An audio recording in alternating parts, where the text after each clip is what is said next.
Okay, before we get started with this top 5 video, we are talking about power-ups and variants, and this is going to be highlights of that top 5. If you want to see the full discussion, it is available on my Twitch at twitch.tv/rangerswamp.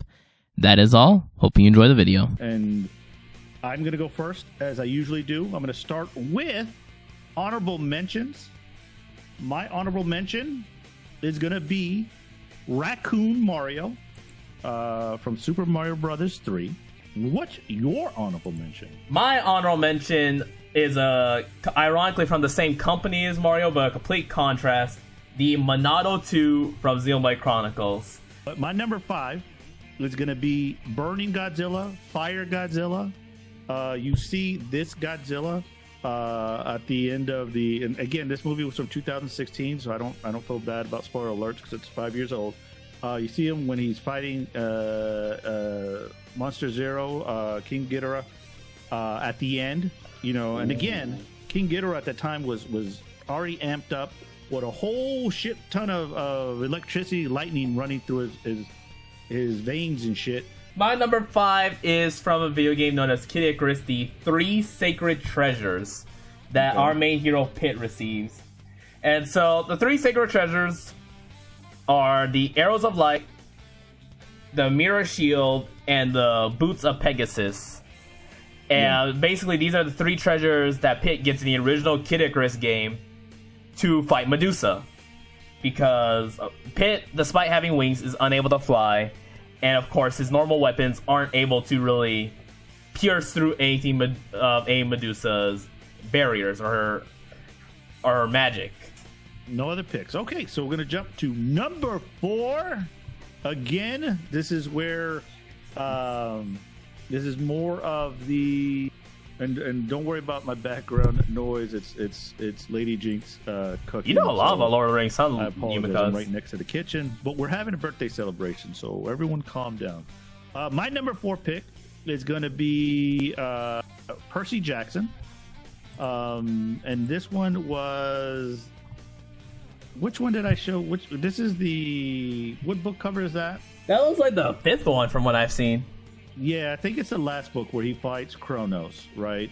Yeah. And what Percy Jackson does, he gets the Curse of Achilles, meaning that he dips his body into the river Styx, and then he has one vulnerable point on his body, just like Achilles did. All right. What's your number 4, Ranger Swamp? My number 4 is going to be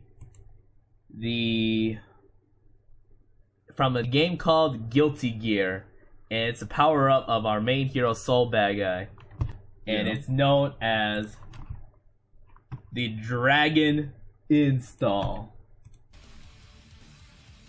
Okay. Now, the thing is, for Guilty Gear, this is a power-up for Soul because, of course, as we know, Soul is something known as a gear, and for him, his Dragon Install is actually his real form.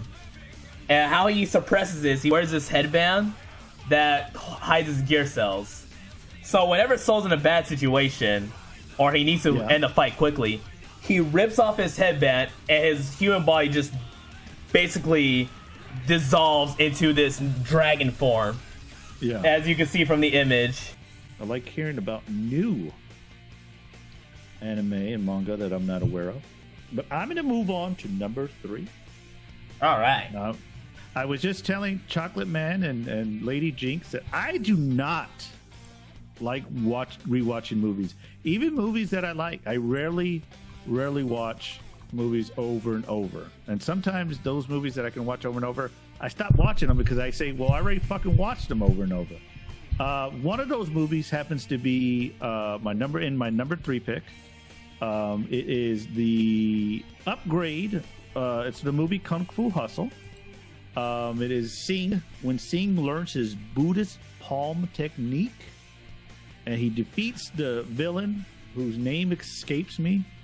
But first, I love this movie. I think I could watch this movie. Again, I don't like watching movies over and over. So when I say once a year, that's a lot for me. I can watch this movie once a year and just like it and not get bored and say, well, when is this fucking movie going to be over? But at the end, they set up the end so perfectly. The villain's going to beat up everyone, and then he just comes back, slapping people around with his big fist. And I was just thinking about this too right before I took my nap. I was like, what if a pimp had this power, right? You know how much, like, everyone, all the women would pay their money before they got slapped with the Buddhist palm. So I do have to catch up. All right. My number 3 is going to be from one of my favorite action game series, Devil May Cry, and this is the Devil Trigger, but specifically from our new protagonist, Nero. And as you can see here, there's actually 2 Devil Triggers, and I think both of them are very... I'm glad you found this picture, Zoro. I didn't know they had a picture of both of them. Yeah. So well, that was the best picture, so I know of Devil May Cry, but I don't... Yeah, if you can explain... So the one on the right, that Devil Trigger is Nero's very first Devil Trigger. This is when he was 18 years old, and the only devil part of his body was actually his right arm. Every other part of him was human, so he didn't really have a devil form. But when he got the Devil Sword Yamato, it bonded with him, giving him access to more abilities, which is the Devil Trigger you see appearing behind him.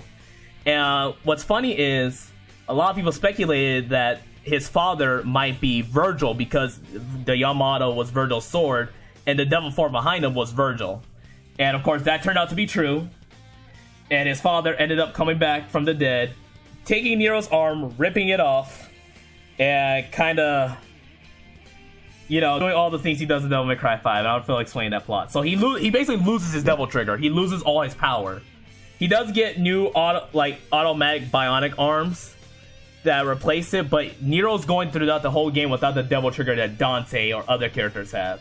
So he's sort of powerless, and it becomes a big moment where the form you see on the left, he finally unlocks that by his own power without using any other being stabbed by a sword or anything like that. This was Nero's own desire to be stronger that gave him a new devil form that was much stronger than the one he had before.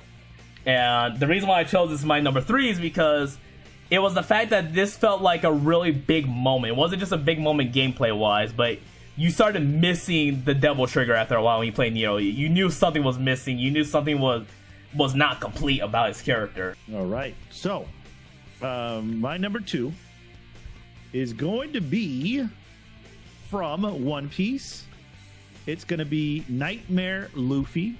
This is from the Thriller Bark story arc. This is where Luffy fights the Oars, the Continent Puller, and he also fights the one of the Warlords of the Sea, 7 Warlords of the Sea, Gecko Moria. The form that you're seeing right here is Luffy when he has 100 shadows stuffed into his body, right? Gecko Moria has this ability to take people's shadows, which essentially would equate someone's soul, in my opinion, and stuff it into the body, which he would take their powers, their experience, and keep it for himself. Because Luffy himself is already so strong, he was able to stuff 100 of those in him, and he did this so he could match up with Oars, who's a giant. I think he's like 4 to 6 times taller than a normal giant. And regular giants are about 50 feet tall. Oh my god! Piece, I think. All right. So my number 2 is going to be from a rather newer game in comparison to all my other ones. And it's known as the Legion Fusion from Astral Chain. Spoiler alert for those who've not played Astral Chain. It came out 2 years ago, though. So earmuffs. Earmuffs, if you don't want to be spoiled. The Legion Fusion that comes with one of my favorite themes in the game, known as Dark Hero. Just because it only plays when you fuse. So, the Legion Fusion is something that only happens to the main character of the game, and they're twin, but that's due to special circumstances, which is you need to be put near death or at the point where your heart is completely stopped. And only the main characters are able to do this because of their special circumstances of being basically having Chimera DNA mixed in their blood, which makes them, because in combat they're synced up perfectly to their Legion. The reason why is because they have Chimera DNA in their blood, and Legions are Chimeras. But the problem is, though, because they're so synced up to their Legions, if the human part dies, the Legion part lives on. My number one is going to be Gon from Hunter x Hunter, the adult Gon. This was the last major story arc, at least in the anime, the Chimera Ant story arc. At the end of the that storyline, Gon was upset that Kai got fucked up, and he was gonna fight. What's old girl's name? What was the cat girl's name? It was like Pitou. It was like Pito. Yeah. And the thing that I like about this, and I tried to read up on why he turned into the adult form. I just thought he was really sad, and he just like, you know what? I'm going to do this, and I'm going to use my Nen, and I'm going to beat the hell out of you, which he did, obviously. But some people are claiming that it was because he was willing to give up the use of his Nen that he became this powerful. I'm of the opinion that he's going to become this powerful anyways. Obviously, he got it back from Killua, and getting help from Killua's sister, right? Killua's sister. But I just thought that this was an awesome, because it showed that Meruem is not the most powerful, and Gon is going to be right up there with them. And I just hope that the author, whatever they are going through, whatever they may be struggling with, that they could write the rest of the story, because I want to see Gon in this, at this power level. I just thought it was awesome. Just thought the boost was incredible. It would have been awesome to see them match up, but we didn't see it. We saw flashes of it, and that's why he's my number one. It's just because I was like really excited, still really excited. I don't know if we'll ever see it because the creator may not be up to doing it. But we did get to see a glimpse, which I was excited to see. All right. So let's end it strong, Ranger Swamp. It's your last pick. All right. My last pick is going to be one purely for nostalgia. And did someone allude to this earlier? Actually, that's the fun fact they did. And I was surprised that they would bring it up. My number one is going to be from one of my favorite games of all time. And it's the dry forms you get in Kingdom Hearts 2. Yeah. And the dry forms are basically a new form they gave Sora when he finally began his second journey across the world to fight against Organization 13. And the first one you unlock is the one you see, Valor form, where he dual wields Keyblades. And the first time seeing that when I was a kid, I was like, bro, he has 2 Keyblades. I was losing my mind. I didn't know Sora was capable of using, because you see him use 1 Keyblade and he struggles. Now he's wielding 2 like it's no issue. Yeah. And what I like about this form is the fact that each form kind of has its own purpose. Valor form is your first one. It's your physical combat form. Wisdom form is a blue one, which focuses on magic. Master form is yellow, which gives a mastery over Keyblades and magic. And of course, the final one is... there's Limit form, which gives Sora all his old abilities, including his old color scheme. So it's his new clothes, but it's the colors he had in Kingdom Hearts 1. Okay.